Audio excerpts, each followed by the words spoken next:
मामला बोकारो थर्मल थाना क्षेत्र के अंतर्गत सीसीएल कथारा क्षेत्र के जारंगड़िया परियोजना के जारंगड़िया रेलवे साइडिंग जारंगड़िया कांटा घर तथा बीएंड के क्षेत्र के जारंगड़िया रेलवे साइडिंग प्लेटफॉर्म नंबर 1 का है, जहां दिन के उजाले से लेकर रात के अंधेरे तक बिना रोक टोक के निरंतर अवैध कोयला की ढुलाई जारी रहती है।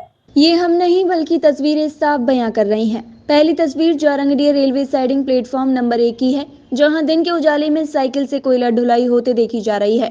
विडंबना यह भी देखने को मिल रही है कि कोयले की सुरक्षा में तैनात सुरक्षा कर्मी के सामने हो रहा है और कोयला ढुलाई कर रहे लोगों से कुछ लेते भी दिख रहे हैं।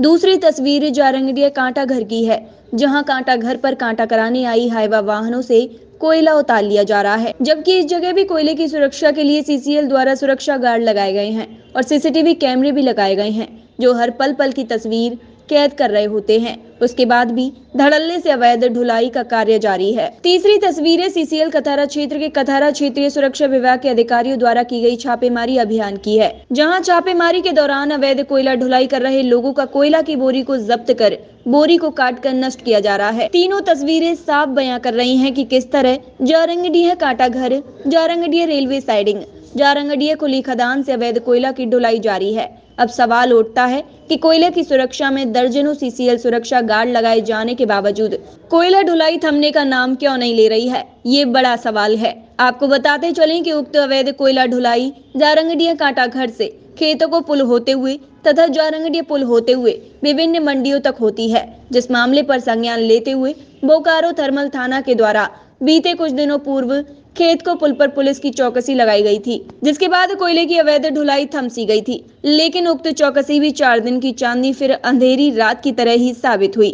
जारंगड़ी कांटा घर और जारंगड़ी रेलवे साइडिंग में थमने का नाम नहीं ले रही है कोयला चोरी, आखिर क्यों सर? सिक्योरिटी के कमी के चलते है सो थमने का नाम नहीं ले रही है। और मेन चीज़ अगर कांटा में रोकथाम हम लोग करते हैं तो हम लोग का साथ में है सो हाथापाई पर उतारू हो जाता है, बीच में है सो प्रशासन है सो खेत को पुल पर है सो बैरियर डाले थे तो उस टाइम में है सो रुक गया था कोयला चोरी। आप इस विषय में है सो हम थाना को भी आवेदन देते रहते हैं। आप अपना नाम बताइए सर। मेरा नाम उमेश्वर प्रसाद। पद क्या हुआ सर? Security in charge. तो कोयला चोरी रोकना किन की जिम्मेवारी है? जिम्मेवारी तो वो है हम लोग का, लेकिन हम लोग से जैसे सिक्योरिटी के मेन पावर की कमी की वजह से और हम लोग अगर दबिश भी करते हैं तो हम लोग के ऊपर है सो हाथापाई पर उतारू हो जाता है। आखिर कब तक सिक्योरिटी मेन पावर का रोना रोते रहेगी? मेन पावर देखिए जब आएगा हमको मेन पावर दिया जाएगा तो उस पर हम हावी होंगे। वैसे प्रशासन को भी हम लिख करके देते रहते हैं बीच बीच में, ये सो ये सब पर संज्ञान लिया जाए। प्रातः दर्पण न्यूज के लिए बोकारो से विश्वकर्मा भारती की रिपोर्ट।